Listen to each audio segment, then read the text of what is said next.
Bismillah, alhamdulillah, wassalatu wassalamu ala rasulillahi amma ba'd. Let's see if we have the ability to take some questions, inshallah ta'ala. And before we go forward with some of the questions that we have here from the previous stream, I got a request some time ago. The request came from the United Kingdom, from our brothers and sisters in the UK, different cities and towns there. The question is a little explicit, a little graphic, not too bad, but a little graphic, a little explicit.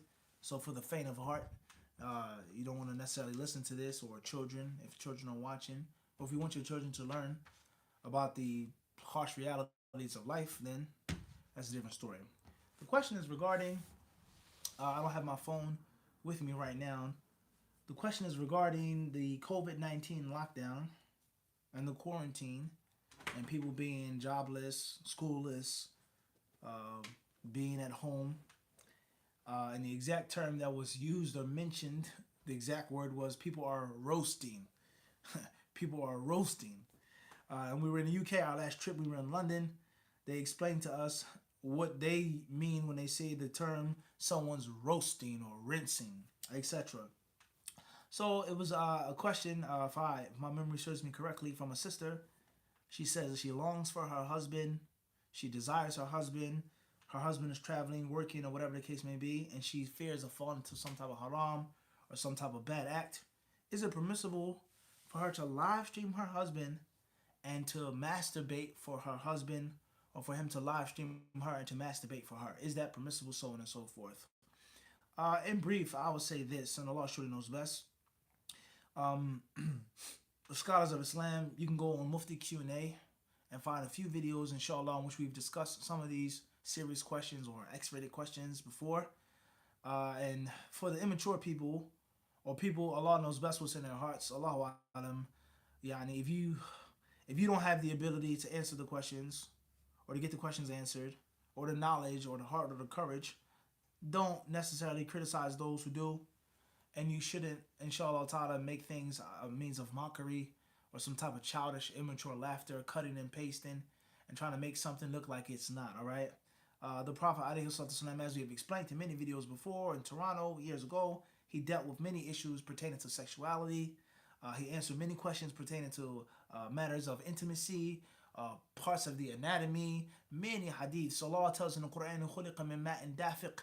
Allah says that man is made from ma'in dafiqin, from water that spurts forth, water that pushes out, water that's pushed out, water that gushes forth. And that's talking about an ejaculation, all right? And there are many, many other things as well. So we've explained that. You can go back to those videos, the permissibility of discussing certain things in certain lights. And it doesn't mean that you're lewd or you lack shyness. It doesn't mean that. We've explained that already. So you can go to Mufti Q&A for some of those questions and some of those answers. I would say in brief that this question, the answer is a three-pronged answer. Inshallah ta'ala, three-tier answer. Number one, what is the ruling, what's the Islamic ruling on masturbating? Number two, what is the ruling on live streaming and talking to your wife or your husband using a live stream, using a video? All right. And number three, what are the harms or dangers or potential harms and dangers of taking some type of X-rated movie or video or interaction for your wife or your spouse, etc. So those are the three main issues. I'm going to try to simplify things. Wallahu alam. As far as the first issue, then the speech of the ulama of Islam, the scholars of Islam regarding masturbation is well known. Well known. We've mentioned many answers. The scholars have spoken on this for a very long time. There's some scholars who wrote books on it, such as the Shawkani rahimahullah ta'ala. He wrote a book on al-istimna, the ruling on masturbation. Can you or can you not masturbate? There are many athar in the Musannaf of Abd Razak and others. They talked about can a man pour out his own water? The scholars of Islam have spoken on the rulings of masturbation in detail. And there are different views, as we've explained. Some say that it's haram, absolutely.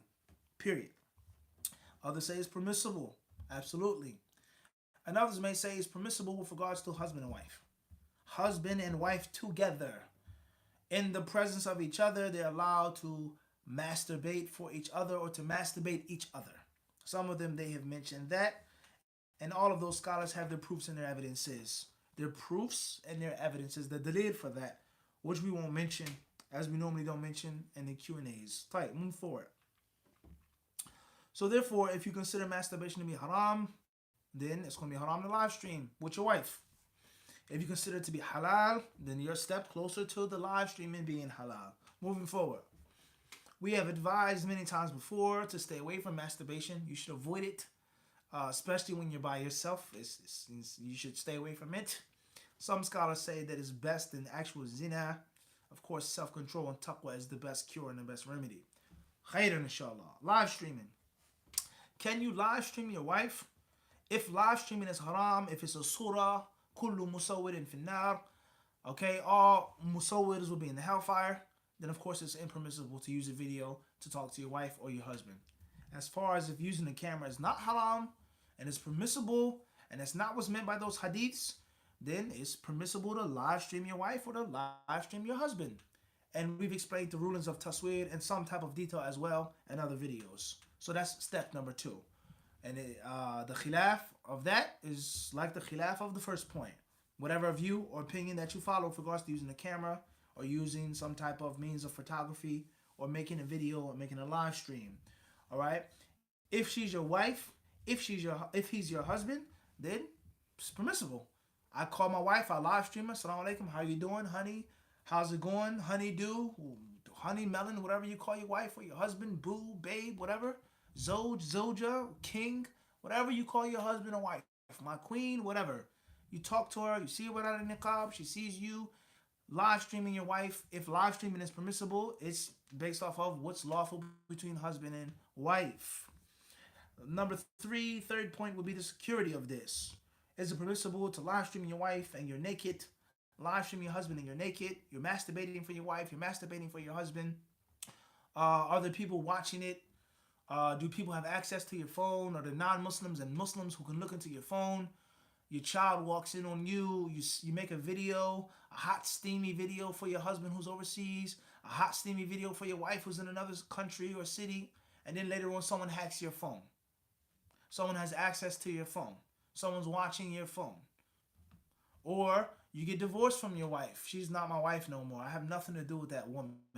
I talaq that chick. She's no longer my wife, right? But she still has those hot steamy videos that you made for her, or that she saved the live stream that you made for her, or the FaceTime, she screenshotted it, or whatever the case may be. Now what? Okay, or vice versa. He's your husband today, but he's the best person in the world. He's the best brother, the most pious, the most righteous, the most handsome. And the next day, he's a dirty, sinful dog. We all know what happens when people get divorced. They go from hot to cold, cold to hot. You love the person with all your heart, and the next thing you know, there's no good in them whatsoever. And you want to take revenge against them.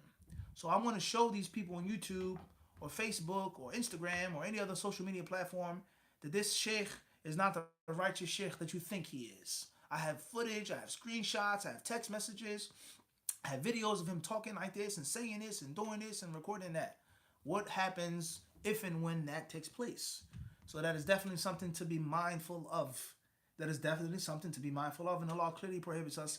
He says, وَلَا تَنْسَوْا الْفَضْلَ بَيْنَكُمْ. Don't forget the virtue that you had among each other. Allah mentions this. Not to be spiteful. Look, things didn't work out between me and the sister. May Allah bless her. And that's it. Class, move forward. You don't got to dog the sister out. Don't dog the brother out. Call him bad names. Say he's a sinner. Say he's evil. Just because you don't like him no more, or you do like him but you're not with him, doesn't mean that you try to drag the person through the mud. And many people, they do this, unfortunately. I don't study with this brother anymore, so he's the worst person in the world. I don't study with this sister no more. She's the worst teacher in the world. I'm not this person's teacher anymore, so they were never my student. They have... Don't throw mud. Don't be spiteful. Don't have that nasty animosity as a Muslim, all right? Don't do that, inshallah ta'ala. So therefore, those are the 3 parts of the question, or the answer, and I would say, and of course, safety is to leave it alone, but to say it's impermissible is difficult. That's your wife, that's your husband. And if you're worrying about someone uploading something or taking a screenshot or spilling the beans or letting the cat out the bag, spreading your dirty laundry over social media, taking your dirt and giving it to the world, then you have a major fundamental problem with trusting your wife or trusting your husband. And what's the purpose of you being married to someone that you can't trust? Of course, there are levels of trust. Certain things you may trust a person with, certain things you don't. But you're going to expose my nakedness to people, our intimate love relationship, you're going to spread it to the world? If you have to worry about that, then Allahu Alam, you have fundamental cracks in your marriage frame that you have to be mindful of. All right? So at the end of the day, if you hold the view that masturbation is permissible, if you hold the view that the video camera is permissible, if that's your wife or your husband, you trust that person, and you feel falling to haram, you're at home, you're roasting or rinsing or whatever the case may be, that's between you and your spouse. And if you want to stay away and use precaution, then you use precaution. But at the end of the day, keeping it real, guys, husband and wives talk on the phone. Husband and wives, they FaceTime. Husband and wives, they do WhatsApps. Or what it is. Let's keep it real. Let's keep it real. What do you got on your phone? You have a passcode on your phone. You have a discrete screen on your phone. Keep it real. It's a husband and wife. I can't make zina. It's a million people outside who want to make zina. It's zina in music, movies, cartoons, the cereal box. Everything is zina. Rather homosexuality now. Lesbianism. A person that's surrounded, engulfed, enveloped by haram sexual desires. And now you're telling me that I can't have no type of permissible fun with my wife or my husband? It's going to be rather difficult. And it's best for a couple to FaceTime each other and to be intimate virtually or sexting, texting on, or whatever the case may be, than them fall into direct haram. All right? Allah subhanahu wa ta'ala surely knows best. Like I said before, you can't lose by avoiding it. You can't lose by avoiding it. And Allah knows best. Right. Question 1 is from Noor Faisal Sadi from Singapore. Assalamu alaikum wa rahmatullahi wa barakatuh. May Allah keep you in good health, Mufti. Ameen. Wa alaikum assalam wa rahmatullahi wa barakatuh, you as well. Mahmoud G. Salam everyone as well. Type Jazakum Allahu khairan. Khairan, inshallah. All right. Question is from Big A. Please mention, you guys got to mention where you're coming from, inshallah ta'ala. First question is Ali, Dearborn, Michigan, ALI. Please mention your last name or last initials, inshallah. Brooklyn to Staten Island, for example, crossing the Verrazano, hit tolls, etc. Please mention where you're coming from, inshallah ta'ala. All right, let's see if we have any questions now in the live chat now. And Allah knows best. Khairan, inshallah. Or maybe we'll just suffice ourselves with that one question. Let's see here. Type. All right. Type. Let's see what we got. MI, London. How to respond to those who call Atharis Mujassim. Type. Don't respond to them. Simple. Call me what you want. That's fine. I affirm what Allah has affirmed. Has Allah informed us that this is the ta'wil? Can you bring me a hadith in which the Prophet ﷺ says, Inna zahir ghayru murad? It's not literal. Can you bring me one harf from the Sahaba authentically saying that it really means this? And that there are 20 attributes in the Quran and Sunnah, and all of them go back to Ar-Rahmah, Wal-Rida, Wal-In'am, Wal-Fadl. Can you prove that? Can you show me in the Quran? Can you show me the hadiths? Can you bring me the kalam of the Sahaba and the Tabi'een in which they said that? And if you can't bring that and you can't prove that, then if that's what you call tajsim, then so be it. I'm a mujassim. If that's what a mujassim is, affirming what Allah has affirmed to himself, affirming what the Messenger of Allah has affirmed to Allah in the way that Allah sent it down in the Arabic language that the Sahaba understood, without no twisted, distorted, warped, philosophical interpretations, some shudud, some weird lugha. Huh? My two powers. Lima khalaqtu biyadayya. Allah says, well, I created with my two hands. Yani, my two powers, my two ni'mas, my two bounties. Can you prove that in the Arabic language? That the word yad is used in that style? The Arabs used a hand to mean power. No question. A hand to mean a blessing. No doubt. And they used it to mean other things. But show me in the Arabic language where a man would say, biquwatayya, my two strengths. Fadda. Show me in the Arabic language where a man said that my power, my strength, and he mentioned fingers and grabbing and letting go. Tafaddal. If you can prove that, tafaddal. And if you can't prove that, and that's what being a mujassam is, then so be it. Use whatever word or term you want to use. And Allah knows best. Question is AAC from Fergusta, Sweden. Assalamu alaikum wa rahmatullah. Could you please explain Assalamu alaikum wa rahmatullahi wa barakatuh. Assalamu alaikum. Can you please explain how one can properly implement the male getting double the female when, example, buying gifts to one children, etc. For example, my son wants a toy that costs $80 and my daughter wants a toy that costs $60. Do I have to buy another gift for $40 so it equals $120, or is it enough since that's what they wanted? Wa alaikum assalam wa rahmatullahi ta'ala wa barakatuh. With regards to a male getting double the portion, the first question is, does Allah mention that pertaining to inheritance, or does Allah mention that pertaining to other things as well? Does the Quran state that it's pertaining to gifts and nafaqah, or is that mustanbat, muntaza, is extracted from the speech of Allah? Some fuqaha held that view. But does Allah say that? Those verses in Surah An-Nisa, فَلِلذَّكْرِ مِثْلُ حَظِّ الْأُنْثَيَيْنِ, the male is to receive a double portion of that of the female. Does that pertain to gifts and buying and selling, or is it pertaining to inheritance? Question number one. All right. Question number two is that what's important is being just. Ittaqullaha wa'adilu bayna awladikum. The Prophet says, fear Allah and treat your children justly. That doesn't mean that the children are going to be of the same age, of the same taste, of the same desire. What's important is, he says, wa'adilu, be just, meaning keep the animosity away. The children of Yusuf, they said, Inna abana, he says, our father, he's in clear. He says, he loves Yusuf more than us. He treats Yusuf better than us. He's astray, he's misled. So what's important is the pleasure and the consent of the children. I want a G.I. Joe figure. I want a Barbie doll. I want a Tonka truck. I want this. I want that. Buy me this. If the children are happy and that's what they want, and you give them the option, let us. As long as there's no animosity. Whereas Abdullah, he got a $100 toy. He got a Tonka truck. And Amatullah, she says, oh, I only got a $50 Barbie doll. That's crappy or cheap. Why does he get the good quality stuff? He loves him better. I'm inferior. I'm this and I'm that. Or among the boys, he's older. So keeping them children happy, keeping them pleased is the most important concept of that ruling, is being just. And of course, there's an age difference. A 12-year-old is not like an 8-year-old. A boy is not like a girl. A girl may be more expensive to take care of. A girl, I mean, you talk about a girl. Of course, some girls are rough and tough. Some girls may be quote-unquote tomboys. But in general, you have to wine and dine a girl. How much does it cost to get her hair done? Her shoes, her socks, her this, her abaya, her overgarment. A boy just puts on pants and a shirt. Sneakers, goes out and plays in the mud. He can play football in the thobe.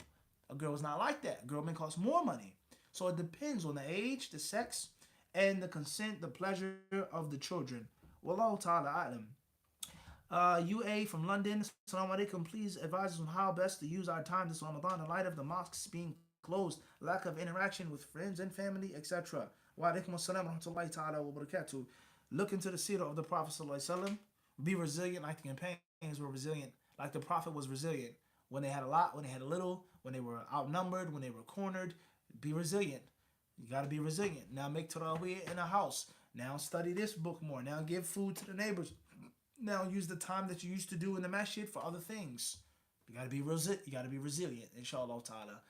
My advice is to figure out ways of being resilient. Wallahu alam. Ihsan, IR from Detroit, Michigan, is permissible to have things in your house that has faces. Things that have faces, it depends on the face. It's something that is captured or something which is illustrated. As far as that which is illustrated and made by man, then you should not have that, period. Unless it is a necessity or a hardship. A necessity and or a hardship. As far as if it's something which is captured, then it doesn't necessarily take all of the rulings of tasweer as we previously explained. What's important is pictures and images, illustrations is bala. It's a pandemic. Cereal box, dollar bills, coins, kullu shay, everything. Pampers, diapers, everything. Fear Allah the best way you know how. Wallahu alam. AAC for Augusta, Sweden. How should two men stand when praying Jama'ah and it's only them? Should they stand on the same line like they do normally, or should the imam stand a few centimeters in front? They should stand equally, inshallah ta'ala. whereas there's no direct dalil stating that the one following the imam should be a little bit behind the imam. Some scholars hold that view. Some, they say that he's following the imam, but there's no direct proof for that, so they should stand exactly hill to hill, inshallah ta'ala. Wallahu alam. J.A. from Philadelphia, Pennsylvania. Assalamu alaikum, Sheikh. When you're home and the salat comes in, should you call the adhan followed by the iqamah, or is the adhan from your mobile or clock sufficient? It's best to make the adhan. It's a virtue of making the adhan. It's a barakah in making the adhan, keeping shayateen away, blessing your household, teaching your children. You can't lose by making the adhan, period. You cannot lose, but it isn't necessarily mandatory. Wallahu alam. M.I. from London. Were the Gospels preserved at the time of the Prophet, or were they already tampered with? Allah Azza wa Jalla, He mentions in the Quran what they did and how they changed things and distorted things and perverted things, how they omitted things, how they added things. That's in the Quran, and the Quran was sent down in the time of the Prophet sallallahu alaihi wasallam. So there lies no doubt. The one who reads the Quran clearly is going to see the law is telling the Prophet of how they distorted the book. They wrote the book. So there are many hadiths in which the Jews of Medina did certain things and said certain things. Okay? We talk about Heraclius. We talk about the different Christian kings and nobles, and they heard about Muhammad's message and how they knew it was true, but they hid it, and so on and so forth. All of that clearly proves the answer. And some may even say that these books were long lost and long distorted and perverted before the Prophet sallallahu alaihi wasallam. Wallahu alam. AI from Springfield, Virginia. What if someone is too obedient? What do you mean by too obedient? As long as it's on the sunnah, then there's no such thing as too. Extremism is doing things that are not in the sunnah. Extremism is doing things that are beyond the limits of the sunnah. The Prophet said sleep. The Prophet said eat. The Prophet said get married. The Prophet ﷺ says your body has a right over you, so on and so on and so forth. And you go too far. Or you do things that are not from the deen, and you do them with a high level of intensity and vigor. That is extremism. As far as the sunnah and the bounds of the deen, that's not extremism, and that's not being too obedient. The Prophet asked, who visited a sick person? Who gave money to an orphan? Who did this with a widow? Who did this with the janazah? Who did? Now Abu Bakr radiallahu anhu. So there's no such thing as being too obedient as long as it is from the sunnah. Stipulation. Allahu alam. Ian from Melbourne, Australia. Assalamu alaikum, Mufti. Is minor shirk always a greater sin than major sins, i.e. someone who habitually swears by other than Allah and someone who's habitual fornicator? Allahu alam. Shirk is shirk without a doubt. Shirk is a doorway to shirk asghar is a doorway to shirk akbar, no doubt.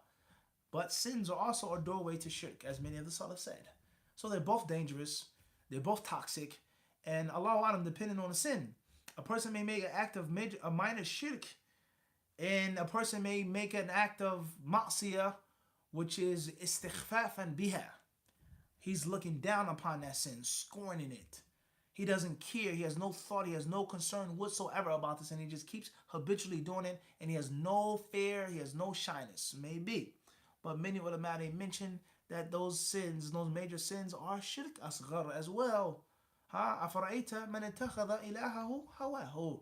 Allah says, have you not seen he who takes his ilah as his lust, or his lust as his ilah? And Allah Azza wa Jalla, وَضَلَّ اللَّهُ عَلَى عِلْمٍ. Allah has misled him with ilm, with knowledge. Okay, so it could be, wallahu alam. O.R. Springfield, Virginia. Assalamu alaikum, Mufti. Can one disobey their parents in going to a wedding that will include impermissible elements? Music, dancing, fitna. Jazakumullah khairan, may Allah reward you. If it's haram elements in the wedding, you don't have the ability to give advice, you don't have the ability to change it, don't go. Even if your parents tell you to go. Do not go, even if your parents tell you to go. Explain to them. Try your best. Try to plead with them. Try to show them what you can. And if they refuse, and it's culture, you want to listen, you're my child, then you tell them, I can't obey you. And you'll thank me, inshallah, yawm al-qiyamah, for me disobeying you right now. Wallahu alam. UA, London, what is the permissibility of looking into conspiracy theories about the world, and where can the line be drawn when it comes to critical thinking? Well, before you talk about the permissibility of conspiracy theories, I think oftentimes we have to get out of that term, a conspiracy theory. Oftentimes, it's not a theory. Oftentimes, it is a fact. And people say, call it a theory, but it's a fact. It's been proven. Or people that say conspiracy theories, or he's conspirator, he always has this, and the evidence is right in front of your face. As a poet said, it's illuminated. It is bright right in front of your face. The tip of the dollar bill, the line in your money, it's clear in front of your face. Nothing is hidden. You ask yourself, okay? You talking about America, for example. Why, if we're in a Christian country, do we have so many idols and so many goddesses and pagan traditions and pyramids? What is a pyramid of ancient Egypt? Why is it on a dollar bill? In God we trust. The smallest, most minute thing you find on the bill. In God we trust. But this pyramid is huge, blatant, right in front of your face. So everything is not always a theory. Everything's not always something hidden. Something is dead smack in your face. All right? So what's important is a Muslim is a follower of truth. A Muslim is a follower of truth. And of course, truth has different theories. There's perception and there's sight. You have to, your job, do your best to find out the truth according to what you believe. All right? And if that's what your yaqeen is fountain, that's what your heart leads you to, then you follow that. And we'll all stand in front of Allah on the day of judgment. Me, you, all of us. And Allah will determine who had a theory and who had a fact. So the Muslim is a follower and a seeker of truth, a follower of information. And the Muslim always is someone who wants to dig beneath and scratch beneath the surface. How about when the information is on the surface of the water? They are not hiding it from you. Are you listening? It isn't just some crazy bookstore you have to go to, some weird, wacky person that's right dead smack in front of your face. They're telling you blatantly what they're upon and what they want and what they want to do. And then we say it's a theory. Allah Mustaan. K.A. London, UK. If your mother didn't marry with a wali, is your father your wali? What's important is, if your father is your father, then he's your father. If the marriage was valid, he's your father. If the marriage was invalid, then it's nikah shubha, depending on what type of lack of validity there was. Was it something which was muhtamal li ta'wil? It was possible to be valid, or there was no way they could have found out. Then there's one thing. You're still attributed to that person. That's still your father. As far as if the father was not your actual father, okay? If he is not your father, if the marriage was invalid, then it's invalid. Depends though. It depends. There is a such thing as called nikah shubha. All right. Wallahu alam. In B, Amsterdam. Can you tell us about the fitna of shaitan in the last minutes of death? Shaitan is an enemy, and he's going to bother us as long as there's breath in our lungs, as long as the blood is blue in our veins. Imam Ahmad rahimahullah ta'ala, when he was upon his deathbed, many people, they heard him saying and whispering things. They thought he was like, delusional or blacking out. And they asked him about it, and he said that the shaitan came to me and he tried to trick me. And the shaitan eventually said to me, Khalas ya Ahmed, infadalta minni. You've slipped out of my fingers. You beat me. You win. And shaitan, Imam Ahmed, he kept saying, Laysa ba'd, not yet, not yet, not yet, not yet. Some people have mentioned this. Wallahu ta'ala alam. Tayyib, question, Am I from London, UK? Can the hadith of the mujtahid receiving two good deeds, if they are right and the one are wrong, also apply to matters of aqidah, or does this only apply to fiqh? The asl of ijtihad, okay, the asl of ijtihad is that it's pertaining to al-ahkam al-amaliyah, fiqh rulings, but it could be pertaining to other things, such as tafsir, mathalan, other issues, hadith, tashih or tad'if, etc. All right, okay. Can a person make ijtihad in aqidah? What's meant by that? What's meant by taqleed in aqidah? That's a long discussion. What the scholars of Islam say, can a person blindly follow in aqidah? Yes or no? Is there any ijtihad? Is there any ikhtilaf in aqidah? Yes or no? That's a long discussion. But the general concept is that any qualified scholar or qualified student of knowledge who's making ijtihad can be made in other things besides fiqh, such as hadith. Shaykh al-Albani is a mujtahid. He said this hadith is sahih. Another scholar said it's da'if. وهكذا والله أعلم. KRS, or it's initial Jack from Scranton, PA. For an experienced woman who just converted, for any sister, is it permissible to ask a brother to wear some sweatpants on a sit down to avoid desiring another later? I'm with him. As long as the brother, his aura is covered, his aura is covered. If you want to see a specific thing on the brother, his body shape or whatever, Allahu Alam, as long as his aura is covered and it's not haram, the best. You ask him and you request him. as long as it's bil ma'ruf, in a respectable manner. All right? Culture is different overseas and not like America. The sister clearly mentions an experienced woman. She doesn't want to be divorced again. She's a convert woman. She's not, excuse my terminology or my French, but she's not an innocent schoolgirl. Okay? And what I mean by innocent schoolgirl is that it's not like a young girl who's scared and shy. She's never had an encounter with a foreign man. She only knows her father and her brother. That's it. She's been with a man before. She's had children before. She's had a boyfriend in her years of being a non-Muslim. She's had children in Islam. It's different. They aren't the same. And there is a consideration in the Sharia between the ayyim or the thayyib and the bikr. There is a difference between the two. Wallahu alam. Question NH from Rotterdam, Holland. I've been reading some books and I stumbled on a hadith where the Rasul said that if you hear a hadith, you must answer it and go to the mosque. What is the ruling on non-Islamic countries that don't have the adhan? Also, I read that if the mosque is 40 houses away, you have to go to the mosque. How far is this since they had tents? So I don't know how many miles.